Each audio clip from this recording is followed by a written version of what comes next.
Click on the subscribe button to subscribe to our channel. Press the bell icon on the YouTube app and never miss another update. Good evening. Yeah, this is my name, Pratik Gupta, and in Vision IAS, I'm responsible to complete the economics section. Okay, and I think I'm teaching for the last, I think this is my 6th year in this line of teaching. Okay, economics is one of the subject where the people feel mostly uncomfortable. Yes or no? Because those students who have been preparing for the civil service, either mainly from the science background or from the arts background. Like if I'll ask this question from you, how many of you are from engineering background or science background? Tell me. And how many of you had read economics in the graduation or the post-graduation? So only 4 are being there. I'm pretty sure, like in the earlier session when the more students were there, so again you have the same ratio, that very few students are going through the economics section. And moreover, economics is one of the section, where you will find a lot of technical terms where the people are not being able to understand. And the other issue is in economics, like if you read one thing, you may use that particular definition in one way in one particular situation, or you may define the particular thing in a different way in the other situation. Because whenever it comes to providing something in the economics, you are supposed to take so many observations, or you can say so many assumptions you are supposed to take. That's why economics is one of the most confusing area. And sometimes what happens, so many people think that we can avoid this subject. But in the UPSC examination, like if you see the weightage in the prelims and mains examination, the weightage is quite high. Like in the prelims examination, if you see, every year UPSC is asking around more than 20 questions from the economics section. And when it comes to mains examination, they're asking around more than 150 or 160 marks of questions in the mains examination. Like if you think about the other area like art and culture, and some other small part, then you will find that questions are comparatively less. Why I'm saying this? See, if you see the number of questions of economics in the last few years, like in 2010, the maximum questions were asked from the economics section in the prelims paper. So out of 100 questions, almost 36 questions from the economics. In 2011, it was 16, then 19, 18, 22, 15, 29, 27, and 22. So I am also including all the schemes initiated by the government of India for the welfare of poor people and the other section of society. So if you see, it's around 22.67, so around 23 questions you are getting, okay? And all the questions asked by the UPSC in the prelims examination, they are not very much factual. They are more of conceptual in nature. So I'll discuss some of the questions with you also, so that you'll get to know like what kind of questions are asked by the UPSC in the last few years. The big problem, you can say, in the prelims examination, the syllabus is not properly defined. That is the main issue in case of prelims. If I'll show you the syllabus for prelims examination, then only these 3 topics are being mentioned by UPSC as a part of your syllabus. Economic and social development, that also includes the sustainable development. Then you have the poverty, inclusion, demographics, and then you have social sectors initiatives, and then they simply put etc. That means so many things can be included. Okay, so these 3 broad topics are including so many subtopics. Like if I'll show you what kind of subtopic you can see as a part of it, then there are so many, like population, employment, planning and development, national income, poverty, prices and inflation, agriculture, industry, public finance, and so on. But certain topics are being there, from that you will get questions every year. Like for example, in case of banking, you have 5, 4, 5, 12, 2. So every year certain questions are being asked by the UPSC. Then if you see the foreign trade, public finance, then if you see the poverty and the prices and inflation. So certain topics are being asked by the UPSC every year. So giving something in the syllabus and asking questions in the prelims examination is altogether different. Moreover, if you see the topics and if you see the syllabus mentioned by the UPSC, then there is no match. Because here they are asking about the economic and social development. So in the economic and social development, you can think of any area. It could be banking, it could be fiscal policy, it could be inflation, it could be foreign exchange, it could be foreign trade also. That's why economics is very broad, okay, specifically when it comes to the prelims examination. But when it comes to mains, it is good that UPSC has now properly defined the syllabus. Because if you see the syllabus of the mains examination, then we have around 17 or 18 odd topics that is being given in the paper 2 and paper 3. And all the questions in the mains examination are coming from these topics only. So they're not asking any questions out of the syllabus. Around 6 years back, when the main syllabus was also kind of the same as it was given in the prelim syllabus, then it was difficult that time. But now it is comparatively easier to think about a question that from where the questions will come in the mains examination. So as you can see, the syllabus of mains examination in the economics, you have the Indian economy and issue related to planning, mobilization of resources, growth, development and employment, inclusive growth, government budgeting, transport and marketing of agriculture produces, and issue related to and issues and related constraints, then e-technology in the aid of farmer. Then you have the buffer stock, food security, technology mission, economics of animal rearing. Then you have the other topics. Okay, so point is, thinking about a questions in the mains is not that tough as in comparison to prelims examination. And that is really there, that if you ask certain students that which thing is being comparatively more difficult, they will say sub prelims is more difficult, because topics are being kind of very vast. But in mains, you have the topics that you need to think that I need to prepare from these areas. Okay, so around 19 topics are being there in case of your mains examination syllabus that has been given in the paper 2 and paper 3. If you see the weightage in 2013, when this new syllabus was implemented, 135 marks of questions asked from the economics area, or you can say from this 19 topics. 2014, 130, 150, 150 and 185. So last year they asked more questions from economics section. That means every year the weightage of economics is keep on increasing. Why? Because a lot of things have been happening in economy, and moreover from 2014 onwards, when this government came into power, the NDA government, they keep on launching so many new schemes, so many new initiatives have been taken by them. That's why you have more things. That's why UPSC is asking more questions from this particular area. Okay. Now, point is, when it comes to preparing the section of economics, that what all things you need to refer. So many people, in fact, if you ask, out of 100 people who are being appearing for the UPSC, 99 people will say, go and see the NCERT at least one. Even if you ask the toppers, they will say NCERT is must.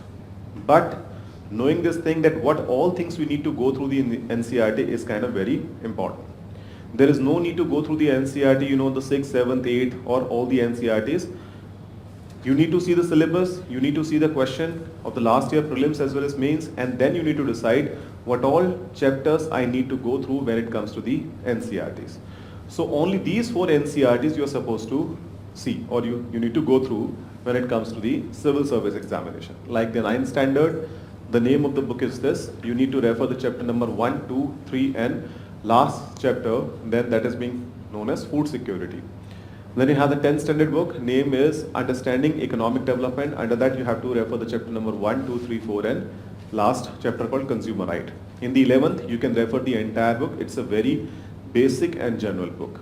And in the 12th, you're supposed to refer only the macroeconomics, not the microeconomics. Okay? So in the macroeconomic book, you need to refer chapter number 3, 5 and 6. There is no need to buy any old NCERT. You just need to refer the current and updated one. So go to the website of NCERT, see the book name and then simply download that particular chapter. Okay? These things you need to refer. No need to refer the complete NCERT, because our focus is what? That to cover each and every topic that is being relevant from examination point of view. Because in this examination, the most important thing to know what to read and what not to read. Like normally, what I've seen in case of this examination, people are not very much serious about referring one area, or you can say one particular source. They keep on referring the multiple areas. Like specifically those people who are being living in the Rajendra Nagar area on rent. What you will find when you go in the evening for a tea, you will find so many students are being, gathered over there. So they will tell you that you need to refer this book, that book that is being really good, that will help you in case of this particular section. But the point is, in each and every one, in each and every book, you will get the same thing. It's just that you have a different way of writing. Like take an example, if you're referring multiple book of history, will the history change if you refer the multiple book? Obviously not. You have the same thing. But the point is the different way of writing you will get. So in this case, you will only waste your time because at the end you will come to the conclusion that this is the thing which I want to know. Okay. So the main thing about this examination, then refer only one particular source and then after that use the internet and moreover update yourself with the, the various magazines, various, whatever newspaper you have been referring. Okay. So stick to one area and go through it. Moreover, after completing the NCERT, there are certain books for economics. Like one book is Indian Economy by Datan Sundaram. There's one book called Indian Economy by Mishra and Puri. Indian Economy Performance and Policies by Uma Kapila. And then you have Indian Economy Environment and Policy by I.C. Dhingra. Any one of these books you can buy. Okay, there is no need to buy all the 4 books, just one. All these books are from, Delhi University, BCom honors point of view, I think 2nd year or 3rd year. But again, any one of these books which you people are going to buy, read only those chapters which are being part of our syllabus. Do not read the complete book. Because all the books are 1000+ pages and we are not required to read the complete book and we are not required to read those topics which are out of or which are not connected to our syllabus. Okay, only those areas which are being part of our syllabus. So when you start taking the topic in the index, you will find only, around 40-50% of the book that you need to refer, not the complete one. Getting my point or not? So stick to the topic. And then after that, you have this Indian Economy Since Independence by Uma Kapila. That is specifically for mains examination. So that book you will understand only when your concept about the economics are clear. Because in this book you will get the certain articles, provided by C. Rangarajan sir, then you have Manmohan Singh sir, then you have this Raghuram Rajan and the other good economist of our country. So certain articles about certain subjects you will get. So that is a good book and that is mainly from mains point of view. So even let's suppose if you're not having time to cover this particular book, you can avoid that only when you have some extra time to go through. Otherwise, any one of these books will be more than sufficient. Okay, NCERT plus any one of these books.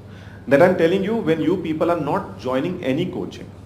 Okay, books are supposed to be purchased when you are not joining any coaching, because when you join any coaching like this or anyone else, okay, what you will get certain material from the institute side. Okay, now second thing, if you join Vision IAS, then what you will get and what I will suggest you. See, when you join, I will suggest there is no need to buy any book. Why? I purchased all these books, okay, and whatever relevant is being there from our examination point of view, I simply did what? Cut, copy and paste. That thing I did, okay. So in total around 250 to 300 pages of notes I have that I've made from these books, okay. Plus I've also referred the website of Ministry of Finance, Ministry of Commerce and Industry, then you have this PIB website, then you have the website of Ministry of Statistics and Program Implementation, then you have the website of Reserve Bank of India, plus Economic Survey and the budget, okay. Whatever relevant which I found from this examination point of view, I simply compiled, in my handouts. So around 250 to 300 pages of handout you will get from my side, and that you will get in soft copy form, not in hard copy. Because hard copy notes you will get from the institute side. When you join, you will get a complete bundle of notes. That is all printed one that you can refer. That has been made by our team. You can say the expert team who are being making material for the institute. But the notes which I made is basically, I try to make it in such a manner, like when I cover some topic in the class, and if you read that particular chapter from the handout also, then I can say you will be able to cover around 85 to 90% from the UPSC point of view. I cannot guarantee for 100% for this subject. Why I'm saying this thing? Because for this examination, your focus should be covering 80-90% of the paper when you attempt it. When it comes to preparing it, you should prepare the complete, okay, all the topics that is being given in the prelims and mains. But when it comes to attempting the paper, in prelims your target should be around 60-70%, in case of mains your target should be around 80-85%. And out of that, your main focus will be on accuracy. Because you know this thing, in case of prelims, the cutoff is around 105 to 110. That means only 55% marks you need to score in case of clearing the prelims examination. So there is no need to attempt the entire paper. And certain questions you will get in the paper which is being completely unknown to most of the people, or they will certainly commit certain mistake. Okay, and in case of mains examination, as you know, the cutoff is around 40% for a general category student for the interview. So in this case, if suppose in the mains examination, if you're attempting around 80 to 90% paper, and in each and every questions you are getting 50% marks, because your main focus will be on quality of the answer in case of mains examination, not about the quantity. I think you must be knowing the difference between the growth and development. Growth is what? You are being attempting more. Development is what? That you are being doing something qualitative. So your focus in case of this examination will be, writing something qualitative, not about the quantity. Because I've seen students who are being attempting the complete paper and they're scoring only 20-25%. And I've seen students who are being attempting in case of mains examination only 70-75% of the paper, but they are topping this examination. Okay, so your focus should be on accuracy in case of prelims, and in case of mains, the quality of the answer. And that you can learn when you do the writing practice and when you read the relevant material instead of referring the multiple sources. Are you getting what I'm trying to say? So thing is, refer only those which are required. Now why I'm saying this thing, that you need to refer the quality material. How many of you actually seen the syllabus of UPSC prelims and mains that has been given in the notification? Have you seen the notification of UPSC? How many services we are having through this examination? 24 services. Okay. And how much you need to score in case of CSET to qualify? 33%. And in case of mains, in case of Hindi or you can say the English paper, 25%. So you know this thing, that we have a particular structure. Now see, I'll show you.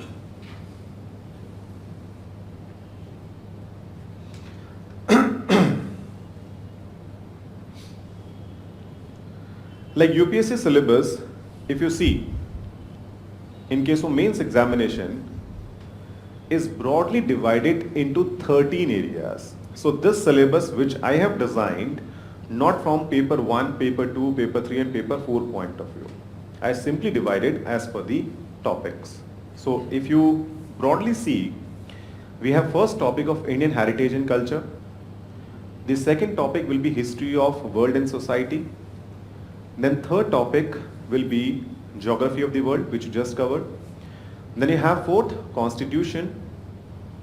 Then you have governance and polity, and all these subtopics are being mentioned from the syllabus itself. Okay. Then you have social justice, IR.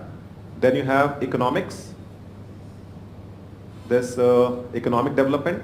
Then you have science and technology, environment and biodiversity, and so on. So last topic will be issues of integrity and aptitude. Today is what? Today is 10th of June 2018. Okay. Next year, on which date you have your prelims? 2nd of June. So around 365 days you people are having. Okay. How many topics you need to prepare for GS? 13 topic. Plus, I'm pretty sure when it comes to attempting the language paper, that is what Hindi or your regional language, I'm pretty sure that you must have wrote Hindi or the other language last time in the 10th standard or in the 8th standard. So you need to clear the language paper also, yes or no? And every year I'm telling you around 2 to 3,000 students are failing only in the language paper. Don't take the examination of language paper lightly. Okay, you need to prepare it. That means one language paper plus essay paper. You also need to do the writing practice, that how to write a good essay, because essay is one of the paper where you can get easily 60-65% marks. But in case of other paper, scoring 50% is even comparatively difficult. Then 2 topics of your what? Optional. Paper 1, paper 2. Though you have so many subtopics, but I'm just taking these as 2 topics, paper 1 and paper 2. So how many you have? You have 17 things that you need to prepare. How many days are left? 365. Divide by 17. On an average, you have around 3 weeks for every topic. Imagine. So, to prepare or to complete the entire syllabus, imagine there are so many things that you never, or you can say that you read around in 8th standard or in the 10th standard. You need to read again. Okay? Plus, you also need to do the writing practice. You also need to do the practice for the prelims test. You also need to refer newspaper and so many things. So point is, if you refer multiple sources for this examination, then imagine, do you think you will be able to cover everything in 3 weeks? So time is less and syllabus is vast. I always say that this examination is not tough. It is not tough at all, because all the topics, as you can see, these are very general topic. Problem with this examination is what? It's a lengthy examination. It's a very broad examination. There you need to cover so many things. History, geography, polity, economics, science and technology, so many things. And all these things you need to study only for one service. And that is what? IAS. Entire syllabus of this examination is being designed from the IAS point of view, because when you become a DM, you need to handle so many things. You need to know basic about the geography. You need to know basic about the history, because imagine after few years when you become IAS officer, if you're being heading, if you're, let's suppose you're being part of archaeological department, you need to know something about the art and culture. If suppose after few years when you become the defense secretary, you need to know something about the missile system. Yes or no? And if you want to develop your area as a DM, you also need to know basic about the geography. You're not supposed to know anything technical, just the basic knowledge you need to have. So this examination syllabus is being designed from IAS point of view, not for the other examination, because when you become IPS, they will provide you the guidance about the law, about the IPC, about the CRPC, about the other thing at the time of your training. Okay?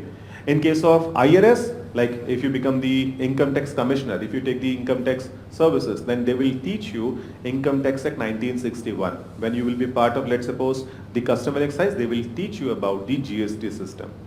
For every service, if you see in the training, you have only few things that you need to learn. But in case of IAS, you need to learn so many things. So this examination, if you try to broadly analyze it, what you will find that the entire syllabus is for which service? IAS. And why they want you to read everything? The main reason behind this, that they want to prepare you, because sir, if you become IAS officer, the working hours will be very hectic. Very hectic, I am telling you. Like if I'll tell you, one of my friend who is being currently posted in this, who is actually the joint secretary to this, the Lieutenant Governor of Delhi. Who's the Lieutenant Governor? Who's the Lieutenant Governor of Delhi currently? Okay, so he is joint secretary. So he was telling me the working hours. So like every day from 9 till 9 in the evening or 10 in the evening, and sometime 12 also. Before this posting, when he was DM, in Arunachal Pradesh, in one of the area, his working hours was like what? From 9 in the morning till 3 in the night. Imagine. Because he was having two bosses. One boss was supposed to come at office around 9:30 in the morning, so he was supposed to present in the office before the boss will come. So he was there sharp 9. And the second boss was coming to the office at 2 or 3 o'clock in afternoon, and he was leaving around 12:30 in the evening. So he was supposed to leave only when the boss will leave. So they actually prepare you, that sir, if you get this post, do remember the work is quite hectic. But he never complained about this. Why? He said work is good, I'm enjoying it. Getting my point or not? So this service, which is being designed by UPSC, like this Indian Civil Service Examination, has been completely designed for IAS. And they are actually making you a strong person so that you will be able to handle the responsibility which you people are going to get in the upcoming time. So it's not like that in the other services you're not having such a huge responsibility. Like obviously when it comes to IPS, you know the working hours of police. Yes or no? When it comes to IRS, like income tax, you have to work from 9 to 9 or 9 to 10. Or you're not supposed to see the watch actually. So for every service, there is a requirement of, kind of good amount of hard work. Getting my point or not? So if you actually want to reach to that particular stage, or if you want to really feel that how the government actually work, then obviously you have to read all this thing. Even if you like it, or even if you don't like it. Okay? So what I'm saying, when you start your preparation, make something like any one book or any one material from any institute or from any other source as your base. If that particular thing requires updation, like science and technology, like economics, like IR and the other, then keep updating your notes. Do not be like that if I'm getting something in the newspaper, any particular article or any particular good article I'm getting in any magazine, so you will cut it or you will simply provide in the file, or you will make a file, you can say a folder in the laptop, and we keep on saving lot of articles. No, that will not help. Whenever you make your own notes for one particular subject which requires updation, do leave certain space on one side or both the side. When you get the update, jot it down there only. Because at the time of your prelims, like in the month of May next year, when you start revising everything, if you simply provide your material, let's suppose in a copy, in a file, that is, you can say the cutting of the newspaper and magazine, and then in the folder in your laptop or computer, in May, you won't be able to complete everything because the time will be very less to revise everything. But if you make your notes in such a manner where everything you will get in one or two notebook for each and every subject, then it will be comparatively easier for you to revise. Getting my point or not? Like, recently, when I was taking the topic of banking in class, so I was taking the repo rate, reverse repo rate and the other thing, as you know, CRR, SLR, which is a part of your RBI policies and everything. So I took that topic, I think 2 weeks back in one of the batch in our institute. So I discussed, okay. Last week or this week only, you must be knowing that RBI increased the repo rate almost after 3 or 4 years, okay. So what happened? If you know basics about banking, when you see the decision of RBI that they have increased the repo rate, when you refer the articles, you will find certain reasons are being mentioned by the various people who have been writing editorial and the other thing, that because of this point, RBI increased the rate. Because of that particular problem in the economy, RBI increased the rate. So what you need to do? There is no need to change the rate in your notes because you know it, that it is being increased or decreased. And UPSC will never ask that what is the current repo rate or the bank rate. They will not ask this question. They will ask a question, if the repo rate has been increased, then this changes might be seen in the economy. They will give you certain points. And those points which you'll get in the editorial, you already know that why it has increased or decreased if you have followed the topic properly in the class. If any other specific reason you will find in the editorial, then what you need to do, wherever you have made your notes regarding the banking, just write one particular point, if anything new is being there. Getting my point or not? There is no need to cut the complete article and simply save in your file or put in your file or save your that particular article in any folder in the computer. You will not read, I'm telling you, because you will lose interest when you read it again after 2 months or 3 months or at the time of revision.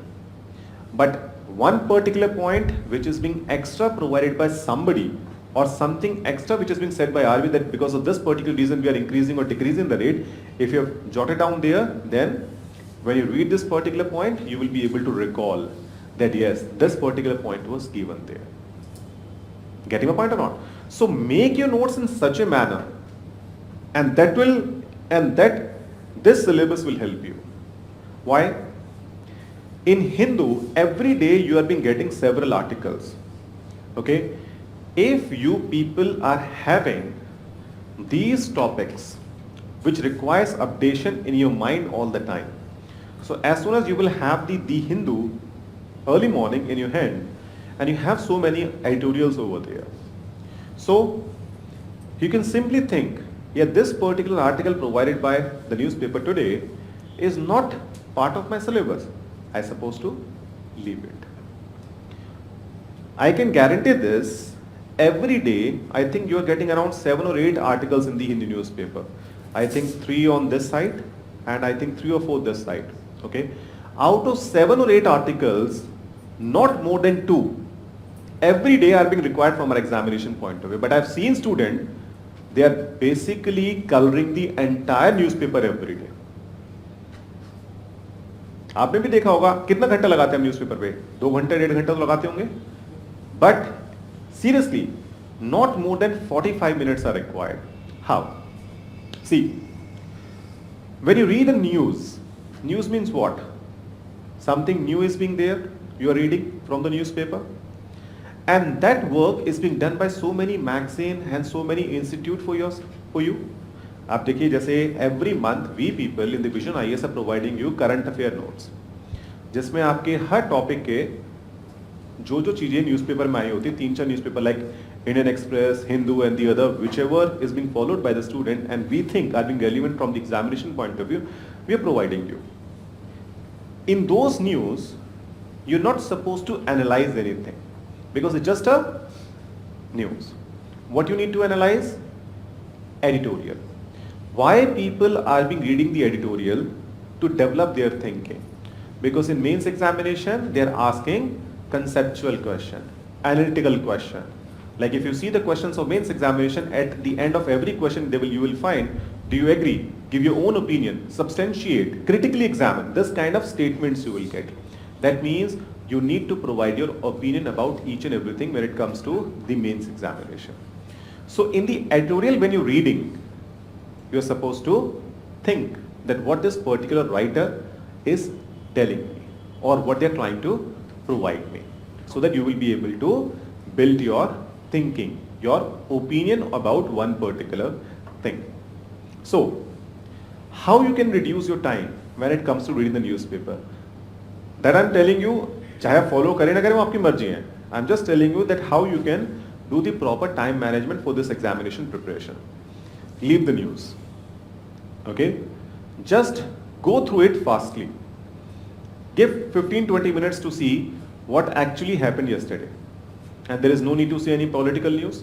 And then from the editorial, see which editorial is relevant from my examination point of view and refer that only. And leave the remaining. I'm telling you by way of this because the news you will get easily in the magazine, in the other. Okay? There is no need to make current affair notes. आजकल देखो हमारे students चलते current affairs के notes बना रहे हैं. When the institutes and the magazine, people have been making notes for you, then what is the point of making notes yourself for the current affair? Getting my point or not? So, by seeing the length or lengthiness of this examination, you need to prepare in such a manner that you will be able to complete everything. Like if I'll tell you one example.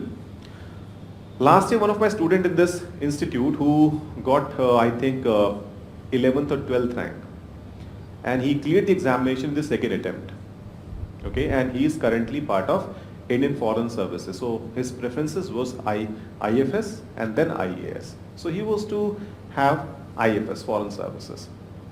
So when he cleared the examination, so I had a kind of a little discussion with him about his preparation, that what all mistakes. So I only asked him one thing: tell me what all mistakes you did in the first attempt, and because of this you are not able to clear, and what all things you did in the second attempt, because of that you are being able to clear this examination. So he said, Ketan sir, the biggest mistake which I did in the first attempt was what? Though we need to prepare everything journally, because the status, or you can say if you the kind of a title of the paper is what? General studies. You just need to prepare everything from the journal perspective, not from technical or in a very deep manner. So he said, sir, for certain topics I got emotional. Like for polity, like normally what happened, when I'm taking the banking class and I'm talking about the nationalization of banks in the 1969 and 1918, I normally tell student about that what all this Indira Gandhi did at a time of emergency, what all amendments and why the banking nationalization was done, what kind of compensation was given. So that hardly took 10-15 minutes to discuss. But he said, sir, I found that really interesting. So what I did, I purchased the Indian Constitution commentary that was provided in 2 volumes. And that was also having the complete outlines that what all discussed at the time of making the Constitution of India. Because once I gave this example in the class, that why India was not made as a dry state. So I gave this example that at the time of making the Constitution of India, there was a one person who stood and he said, sir, as per my opinion, in the land of Gandhi, there is no place for this liquor and all. So one of the person who was a part of Constituent Assembly, he said, sir, that is impossible. You cannot provide such kind of provisions in the Constitution of India, because in our tribal community, we people have been distributing liquor as a part of prasad. So how can you make the Indian state as a completely dry state? Because I found that things really interesting. मैंने कहा तुम तो मुझे blame करो इस चक्कर में कि because of you that I started reading all this thing. And that's why I said in every class that whatever I'm telling, it's just for the sake of your reference, for your understanding. And you're not supposed to go for everything in very deep.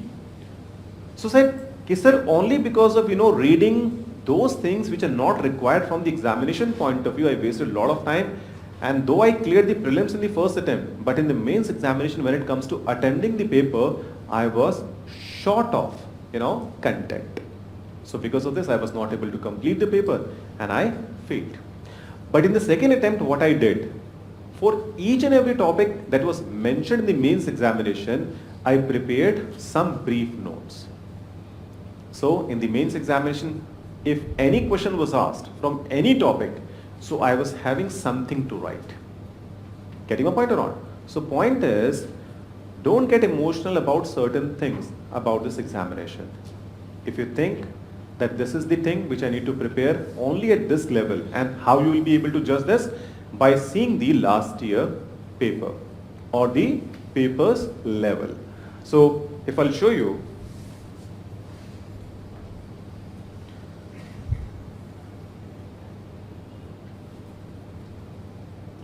like see, this kind of questions are asked by the UPSC, like this is the question of this year prelims.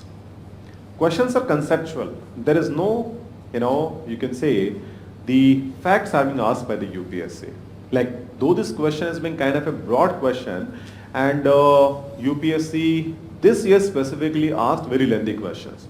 So as you can see this question, the FRBM Act Review Committee report has recommended a debt to GDP ratio of 60% for the general combined government by 2023, comprising 40% for the central government and 20% for the state government.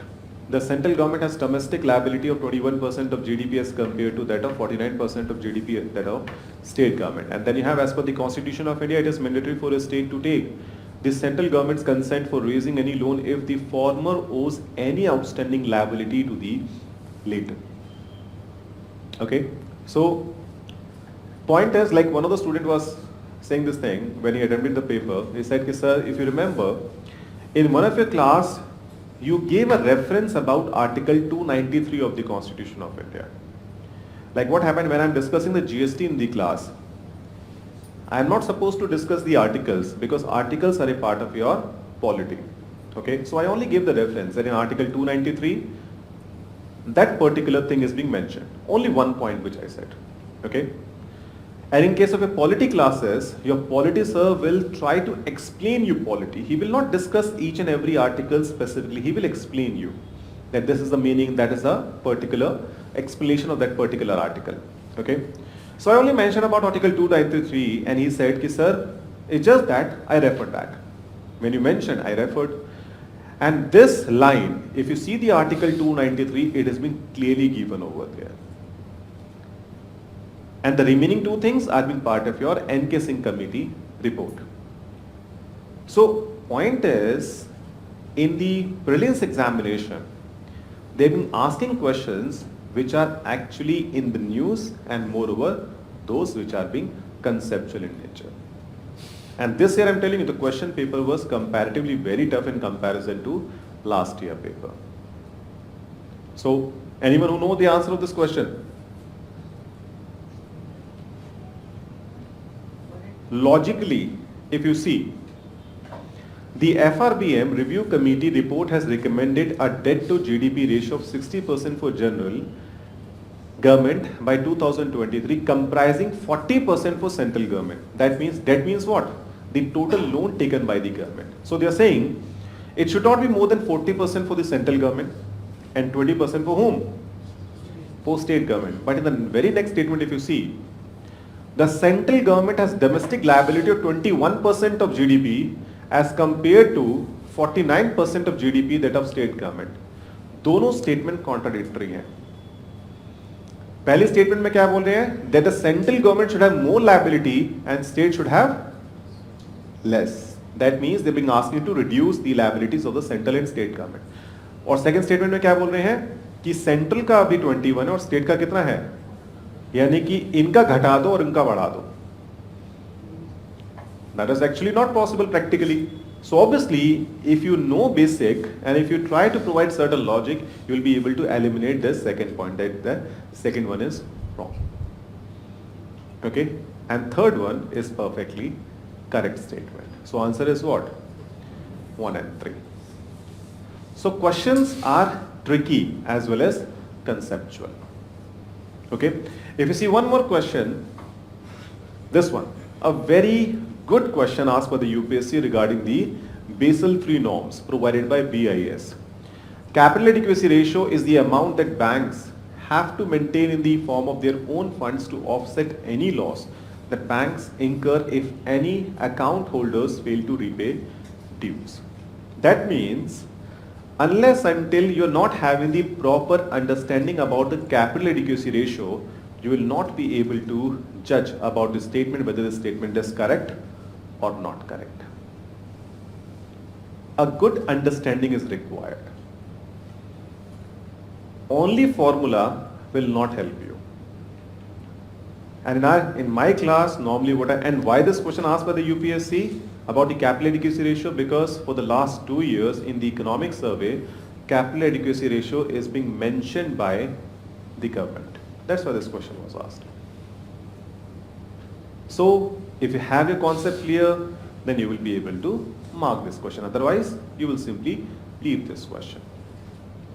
And second statement is very easy. CAR is decided by each bank, individual bank. So this statement is correct. This statement is actually wrong. Answer is what? 1 only.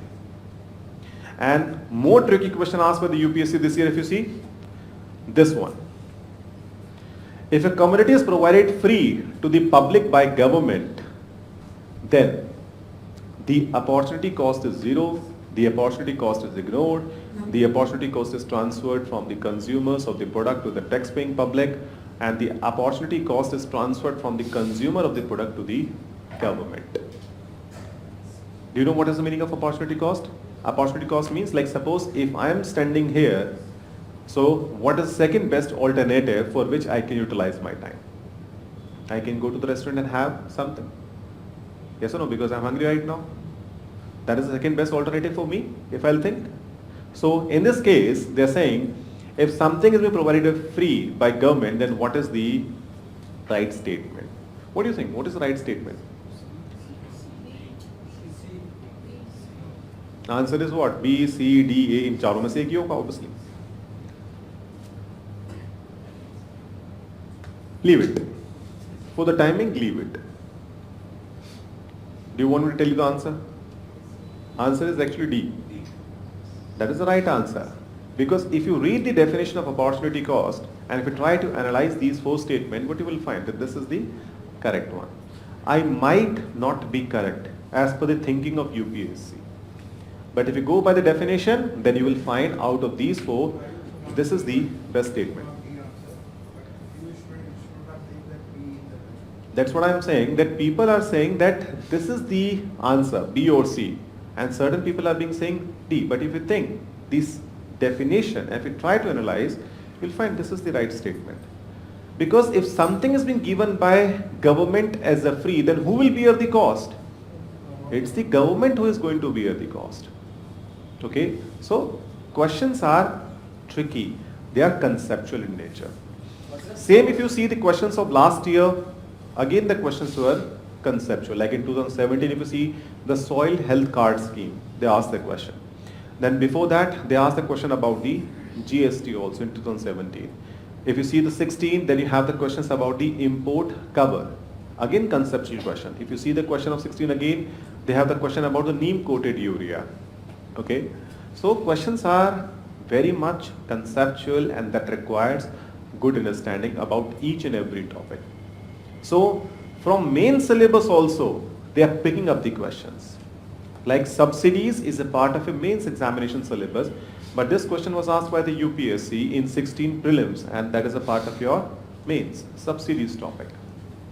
And if you see the mains questions, then in each and every questions of mains, it's just for the sake of your illustration, that these questions if you read, what you will find that for every question, there is a deep understanding is required. Deep, not in the sense that you have to know everything, only that level which is being relevant from our examination point of view. But the biggest problem is what? That every question need to be answered in 200 words or maximum 250 words. Because if you see the first question, in the first question they're asking three things that you need to provide only 200 words. Like reasons for the introduction of FRBM, then you need to discuss the features and moreover their effectiveness also. So many things that you need to write only in 200 words. That is the main problem of the mains examination. That's why what we do in the institute, every day one question is being given to you. So whatever we do in the class, like it could be history, polity, whatever it is. So one subjective question is being given to you that you need to write and you're supposed to submit to the class coordinator. And class coordinator will give you proper feedback about your answer content. So that every day you will write one answer and you will be able to improve your writing skills. And that is actually required to clear the mains. Okay, so slowly when you start working on the feedback, whatever you need to improve, then obviously in month or 2 months or 3 months, that depends upon student to student. So you will improve your writing skills. Because without good writing skills, do not think that I am saying that you need to write the tough words or the flowery language. No, you just need to write simple language. You need to write as per the requirement of the question. There is no need to think about that I need to write in the paragraph form or the point form. It's up to you that if you want to write in the point form or in the paragraph form or a combination of both, that is fine. Because UPSC nowhere defined that you have to provide the answer in the paragraph or in the point form or the other way.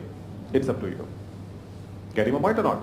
So, the kind of questions you have. Do you know UPSC has also provided syllabus for the interview? Have you referred? What is the syllabus for the interview provided by UPSC? If you see the notification of UPSC, you will also find the syllabus of interview is also given. So if I'll show you very few points that is a part of your interview syllabus, then broadly the question on matter of general interest will be asked. The test is intended to judge the mental caliber of the student. The test will not only judge his or her intellectual capabilities but also social traits and his or her interest in current affairs.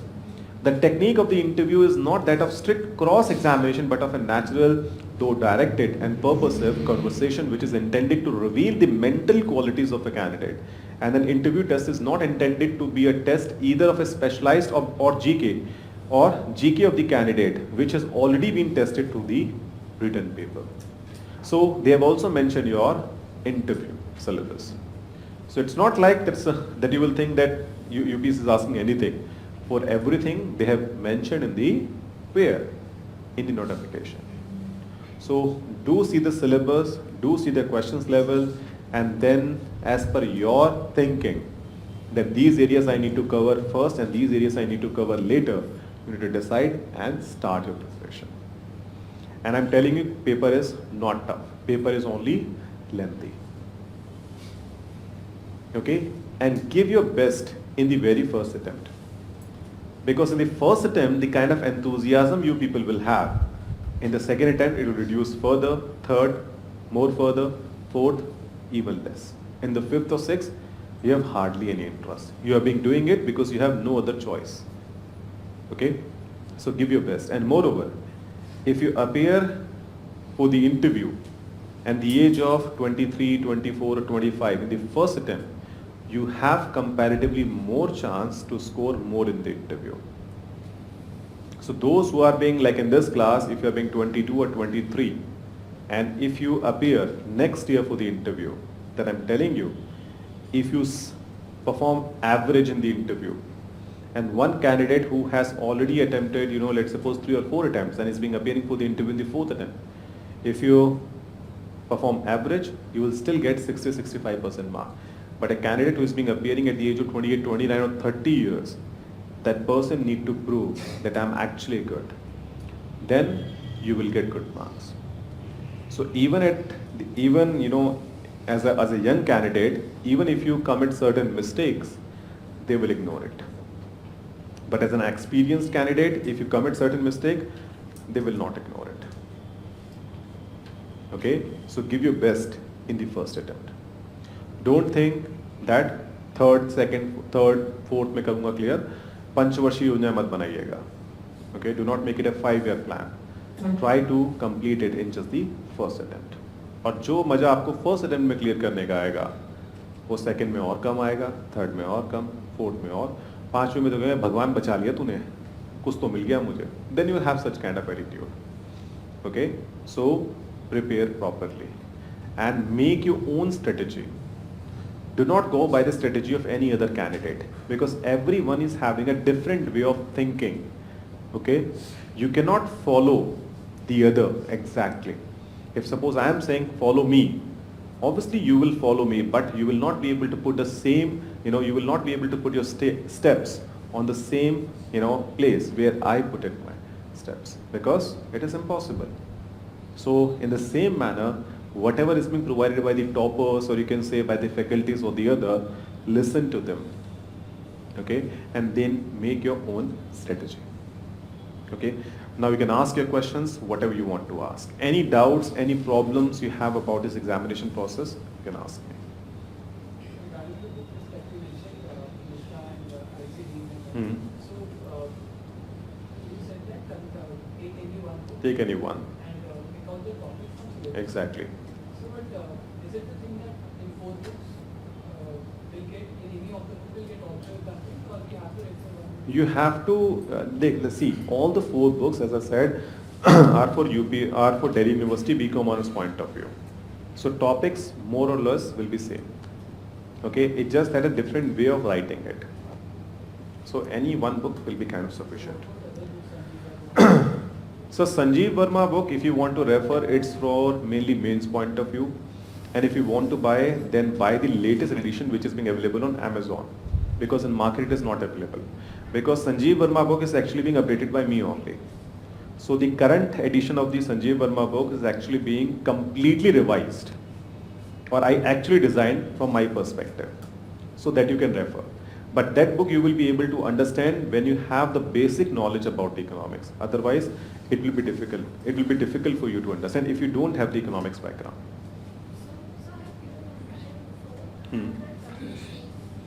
Ma'am, Ramesh Singh book, personally I don't like. It's not like that this book is waste. I would say the book is being providing you so many extra content. Like suppose if I'm a writer, if I'm writing a book for one particular examination, then what should be my target? I should provide maximum thing so that even if a one question will come from 50 pages, I will be able to claim कि हाँ भैया मेरी book में से आया है. So for this examination, a target is not like that I have to read a very lengthy sources or kind of a books which is being kind of very lengthy one or very bulky one. What should be my target? I should read those by which I will be able to attempt 60% of the paper. तो उस book के अंदर I think inflation की 19 definitions हैं अलग अलग. They have defined the 19 different type of inflation, which is not required from our examination point of view. So that book is definitely, I won't say it's a, as I said, it's not a waste, but it will waste your time. Yeah. So personally, I don't recommend that particular book. Sir, in this exam, there are basic books and CRTs. And for the question paper is mostly application based. So, up to how much level we should go, and personally for me, does not like economics as a subject. Then what? Sir, देखिए,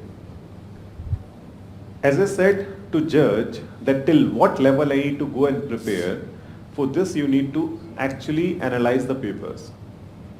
You need to see in case of mains examination that what kind of questions are being asked and what kind of question level are being there. Then you can decide that till this level I need to prepare. Like in the questions which I provided, like one question about the FRBM Act. So in the FRBM Act, there is no need to read the complete FRBM Act. Just 5-6 points you need to refer, which is being more important. And you just need to know the basic about that. Because in the question, they're only asking about the why it was introduced, their features and their effectiveness. Okay? So they're not asking you to explain that particular thing. They're only asking about what? Why? Then if we introduce, then whether we are being able to achieve or not. Okay? So try to analyze the paper, give some time. So what I normally suggest to the student, give at least 4-5 days to the syllabus and last year papers. Not to solve it, to understand it.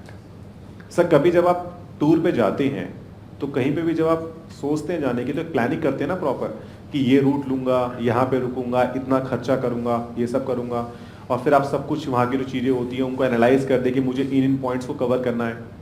In the same manner, when you are being preparing for this examination, the route to reach is what? Syllabus. Okay? Which one I need to choose is basically the questions. That out of these, I need to, focus on this area at this particular level. Okay? तो paper का level देखिए और decide कीजिए. How to prepare for? Ma'am, interview I think is one of the most easiest thing in this examination out of 3 stages.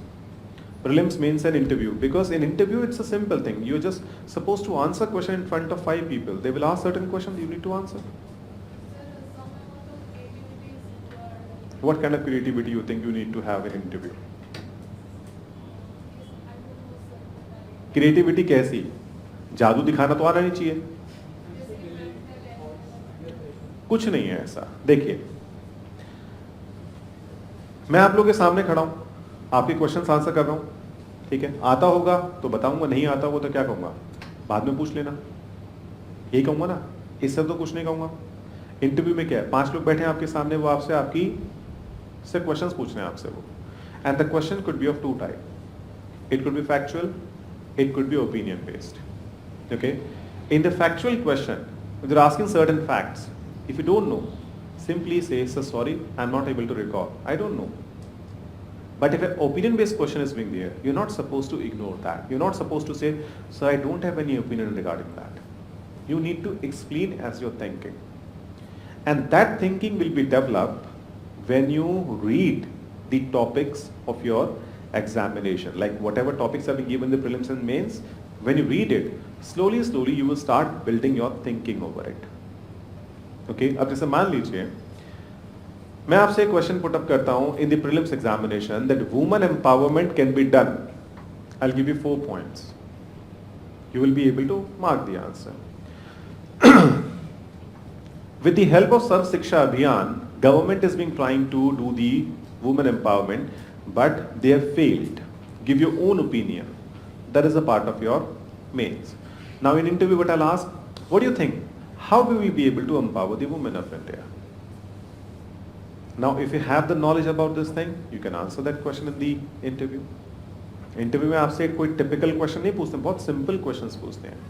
What do you think how we can fight the terrorism, what do you think how we can tackle the child labour, and if you have certain specific background like suppose if you are a doctor, if you are a lawyer, if you are from one particular profession, they may ask certain question from your educational background, they can ask question about your hobbies, they can ask question about the current affairs.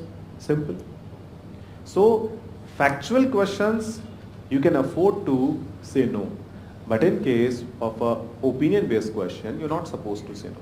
So what you can do, like if you're living in Delhi on rent with certain friends, start having a discussion with them regarding certain topics, okay, and try it, and you're not supposed to have very good language, you're not supposed to have very good communication skill, you just need to have a basic communication skill that you will be able to make some other people understand that what you're trying to say. That is the only thing is required. अब जैसे आप मेरे से कुछ question पूछ रहे हैं, if I will be able to satisfy you with a proper explanation, that means that I am kind of, good enough in my communication skills. Otherwise, there's no need to have a very fast, very flowery, these kind of things are not required.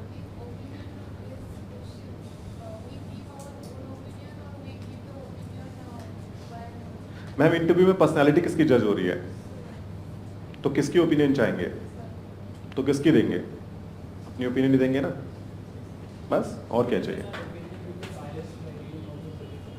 Sir ये तो आपके ऊपर है ना. अब मेरे से कोई पूछे कि मोदी सरकार बहुत अच्छा काम कर रही है, बहुत बुरा काम कर रही है, तो ओपिनियन मैं कैसे बनाऊंगा. I need to see the working. I will not put my heart कि मुझे भैया कमल पसंद है या हाथ पसंद है या मुझे झाड़ू पसंद है. I will not put this thing. I will simply analyze the working of the government. कि government ने काम क्या किया है, what the government promised and what the government delivered. Okay? तो आप में आपको उसको unbiased, okay? Because as a civil servant, you're not supposed to, support any political party. You're supposed to be unbiased. Okay? What else?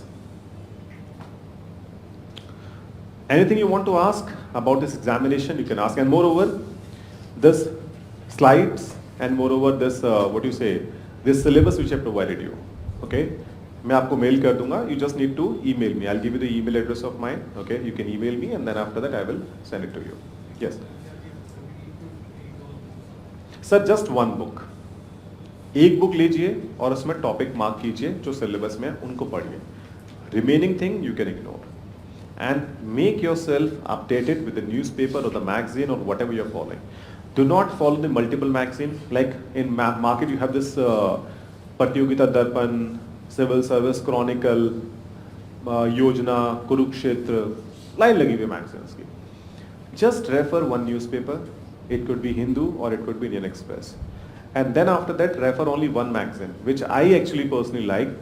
That is what? Civil Service Times. एक ये magazine है जो आप रेफर कर सकते हैं UPSC point of view से, जो हमारे एग्जामिनेशन पॉइंट ऑफ व्यू से लिखी जाती है. और इस मैगजीन में भी there is no need to refer the complete magazine, just refer the first 20-25 pages, because the first 20-25 pages you will get very good article, in fact original articles about economics and IR. और बाकी पूरी magazine में आपको केवल अलग अलग newspaper से news का कट कॉपी पेस्ट ही मिलता है, वो सारी मैगजीन में मिलता है.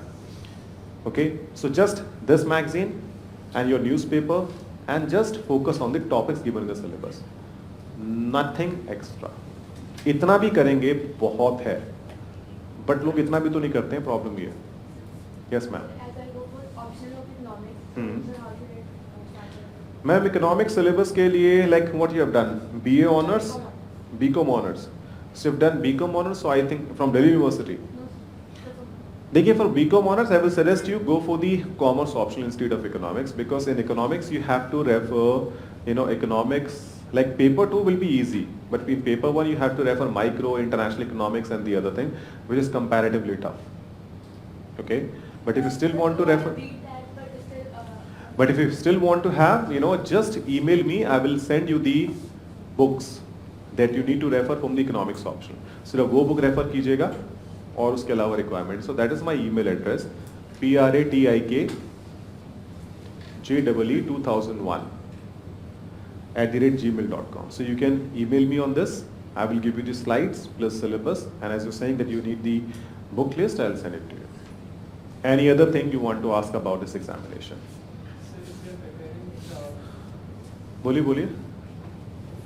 preparing the message, then how to track the preparation and till what time the syllabus is for these perspective and feeling perfect.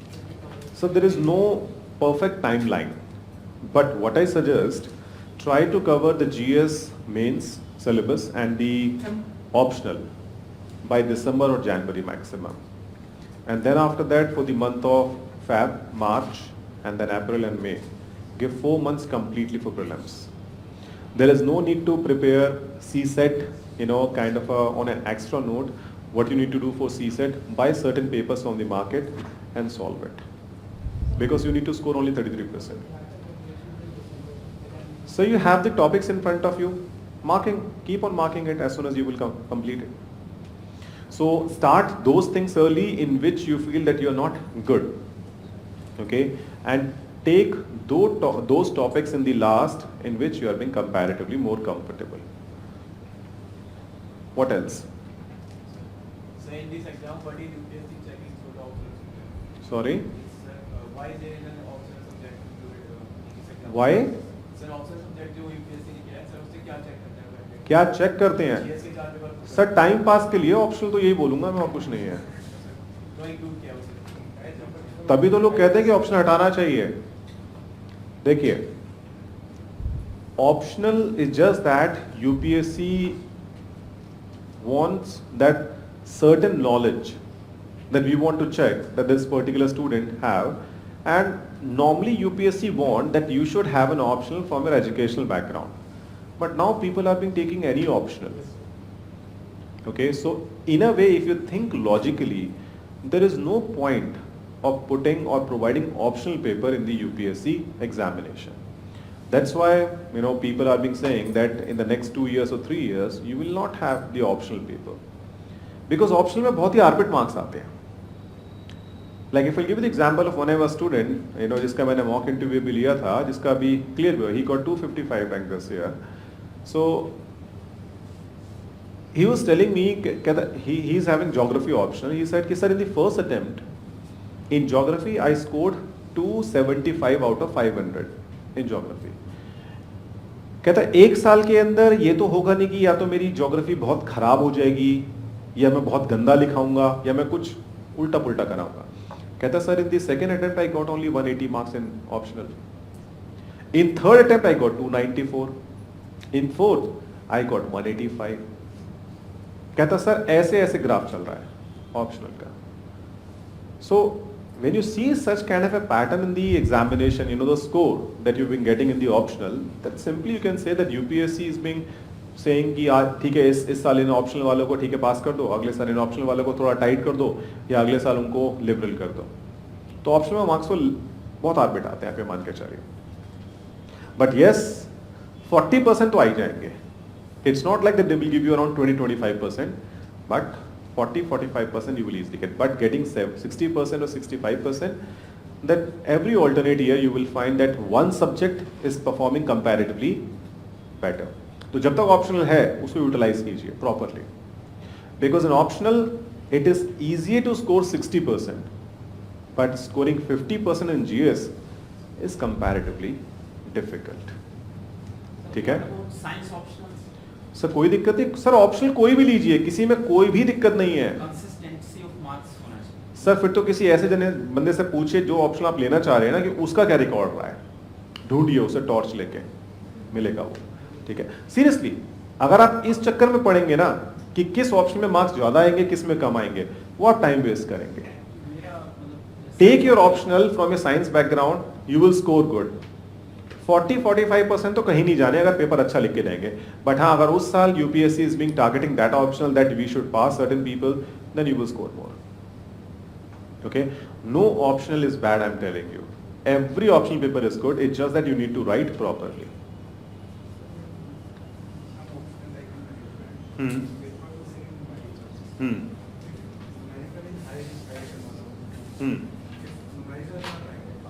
You will not get full marks. Sir commerce optional था मेरा, ठीक है, सारे practical ठीक करके आता था paper 1 के अंदर, फिर भी पेपर 1 में मेरे कम मार्क्स आते थे, पेपर 2 में थियोरेटिकल में ज़्यादा आते थे. Out of 300, like that time we were having 300 marks of paper in the paper 1 and paper 2.